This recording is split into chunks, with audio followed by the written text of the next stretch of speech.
r/place 2b2t was an event on Reddit that involved making a 2b2t logo on a paint canvas with millions of pixels from April Fool's Day to April 4th, 2022. What exactly did this project entail? And what were some challenges faced by the 2b2t community when building the logo? How did it evolve over time, and what other communities on Reddit were involved? What alliances were made? What was the general Reddit/Twitter community outlook on 2b2t during the event? What is the future of 2b2t in the mainstream after this event? In this video, I will be explaining everything that went down involving r/place's 2b2t logo from the beginning to the end. This is the first time I have made a history video like this on my channel, so make sure to drop a like and subscribe for more content like this, and comment so I know if you like this new type of style or not.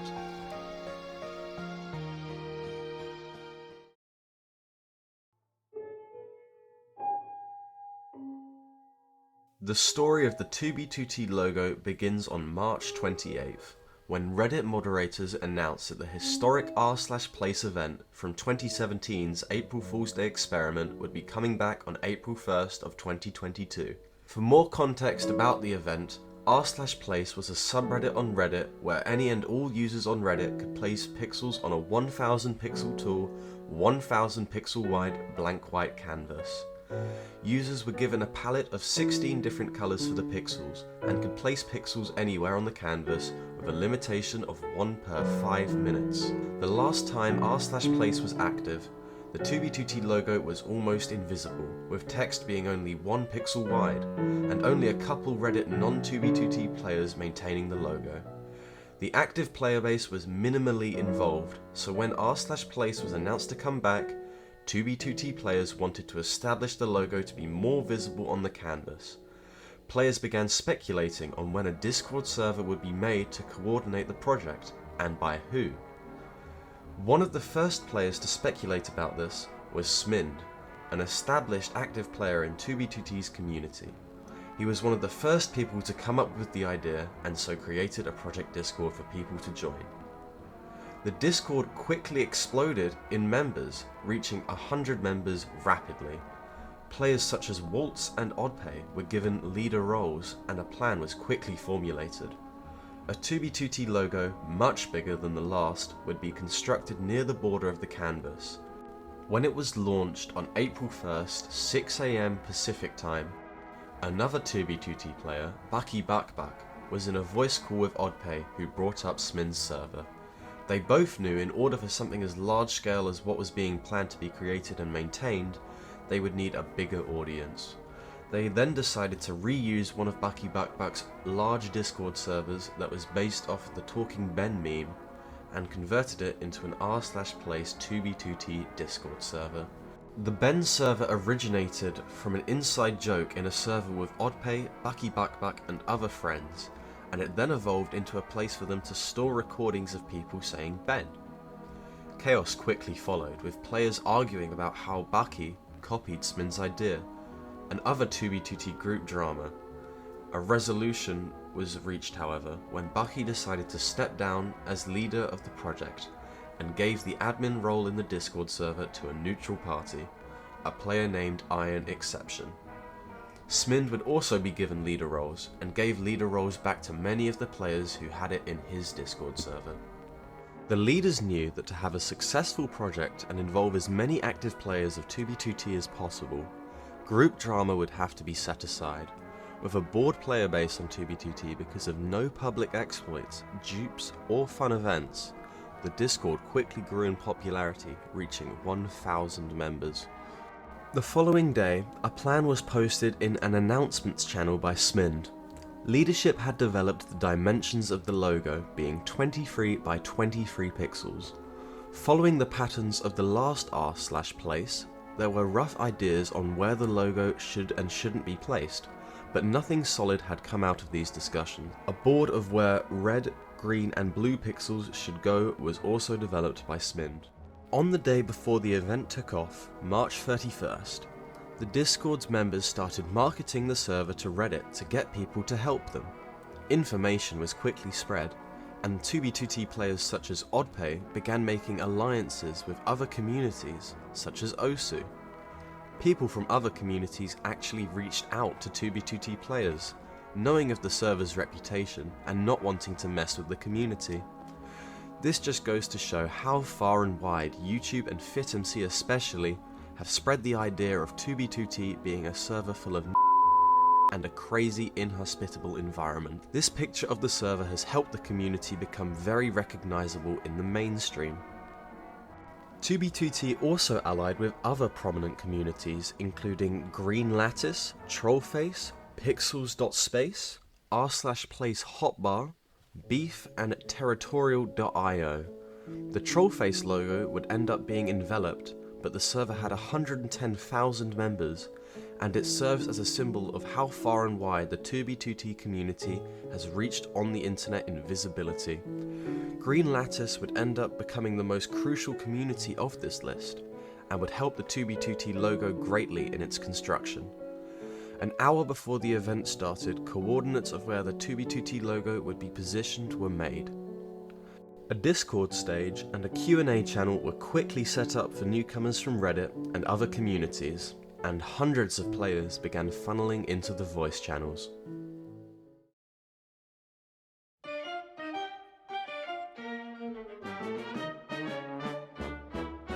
As soon as r/place went up, the 2b2t logo was one of the first to be completed. Many players skipped school or work just to be able to place pixels on the canvas. Work in the first hour quickly led to a halfway completion of the logo. During this time, odpay and a player called B11 also completed a spreadsheet containing a guide on which pixels would go where. By the end of the second hour, the logo was complete and became one of the first non-country flag logos to be completed, and one of the first logos in general to be completed at all. Progress was fast on the back of the 2b2t player base. Green Lattice began expanding from the top right corner down towards the 2b2t logo, and quickly enveloped the logo, creating a huge barrier, protecting the logo from other groups. The 2b2t logo was also expanded to contain a message stating 2b2t is full, the message that people were in queue receive upon joining the server. This idea was proposed because of the troll face to the south of the logo, which created a natural outline of a black box under the logo. One of the first challenges faced by the group was the quickly approaching trans flag on the left of the logo. The trans community wanted to make the flag stretch all the way across the canvas. The trans flag overtook the green lattice, separating Epita from it, and almost fully covered Epita. The Discord server went into full panic mode, with pings being made in various YouTuber Discords, such as SalC1s and others calling for emergency support. The trans flag was pushed back slightly, leading to a stalemate for around an hour. After a roar of upcry across Twitter, with outrage that 2b2t was even allowed to be visible because of the mainstream perception of the server, the trans flag quickly and completely took over Epita, and began its march across the lattice towards 2b2t. Luckily, support was rallied and the lattice pushed back against the flag. Then, a genius plan was made. Above the trans flag was the Italian flag. This flag already had white in it, so 2b2t players began removing the pink and blue for red and green. In barely any time at all, a huge portion of the trans flag was turned into the Italian flag. Many other communities were enlisted to help 2b2t, such as 4chan during this time. For a while, nothing interesting happened, until the Portuguese flag began to expand southwards, towards the logo. This issue was quickly resolved, however, as the Portuguese advance slowed. A couple minutes later, XQC began streaming and mentioned the 2b2t logo, yet the logo still survived his fans trying to grief it. The Rainbow Road was also deflected, and day one was a huge success for the 2b2t community.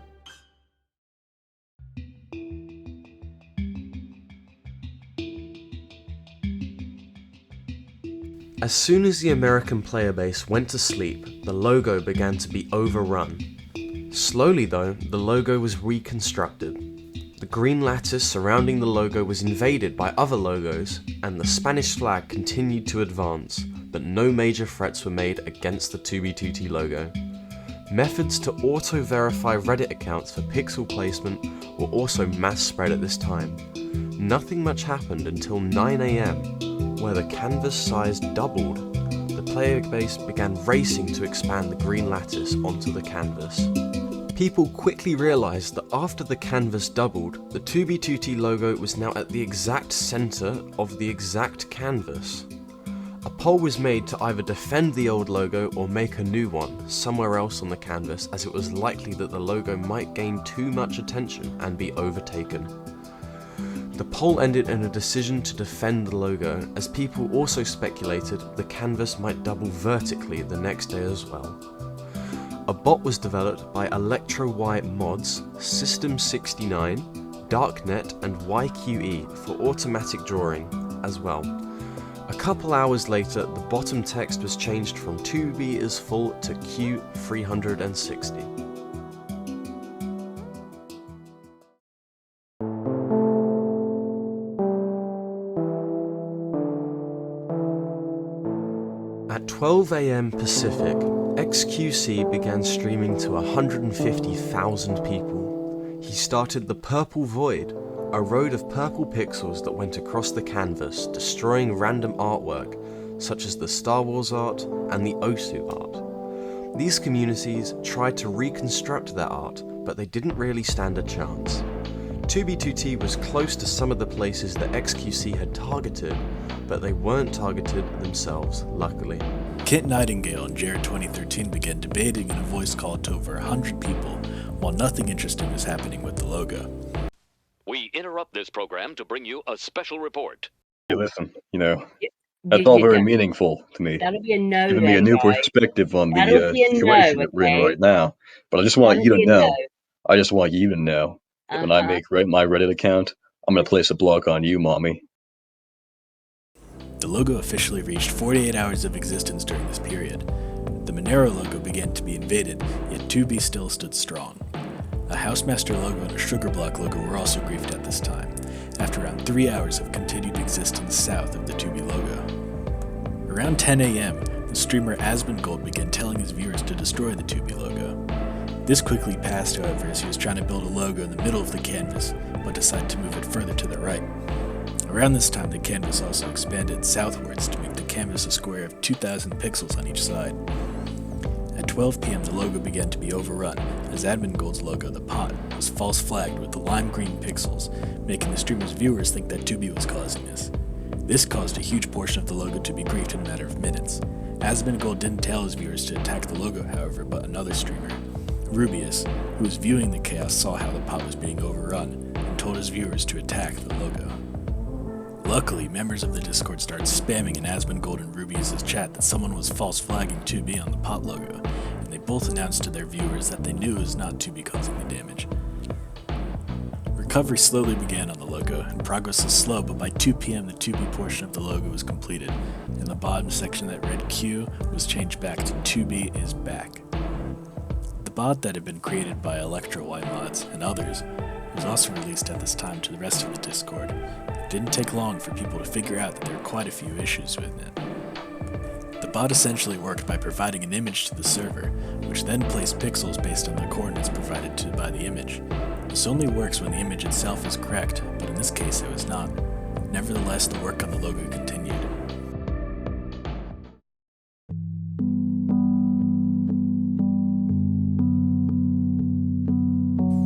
It was anticipated that the event would end early in the morning on this day, so the text was switched from 2B is back to 2B is full.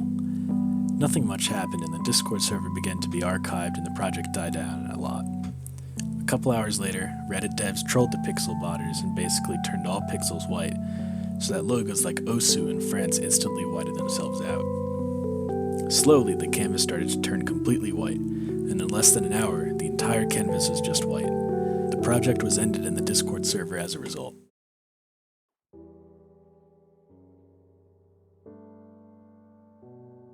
The project was a huge success for the community, and another example of the 2B community being able to come together to contribute to a shared goal. Just like our place ended up being, 2B is very much a cycle of order and chaos. What's even more ironic is that 2B's logo for much of the event was at the center of the entire canvas. There are a lot more similarities between the event itself and 2B, so much that even people who don't play on the server were pointing out on Reddit as well. This project only goes to show how well the community can come together and leave their differences aside to work together to complete a common goal. This should be regarded by the general public as a very interesting social experiment where tight-knit communities can contribute to one shared goal. Unlike how the 2B community may be portrayed by its common public reception, the members of said community are able to achieve much greater things when focused on what brought them together in the first place.